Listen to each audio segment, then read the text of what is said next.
السلام علیکم ورحمۃ اللہ وبرکاتہ۔ الصلاۃ والسلام علیکہ یا رسول اللہ صلی اللہ علیہ وسلم۔ حضرت ابو ذر غفاری رضی اللہ تعالیٰ عنہ سے روایت ہے کہ رسول کریم صلی اللہ علیہ وسلم نے ارشاد فرمایا، کوئی بندہ ایسا نہیں جو لا الہ الا اللہ پڑھ کر مر جائے مگر جنت میں داخل ہوگا۔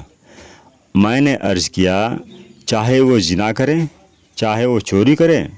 حضور نبی کریم صلی اللہ علیہ وسلم نے ارشاد فرمایا، خواہ وہ زنا کرے خواہ وہ چوری کرے۔ میں نے عرض کیا، خواہ وہ زنا کرے خواہ وہ چوری کرے؟ ارشاد فرمایا، چاہے وہ زنا کرے چاہے وہ چوری کرے۔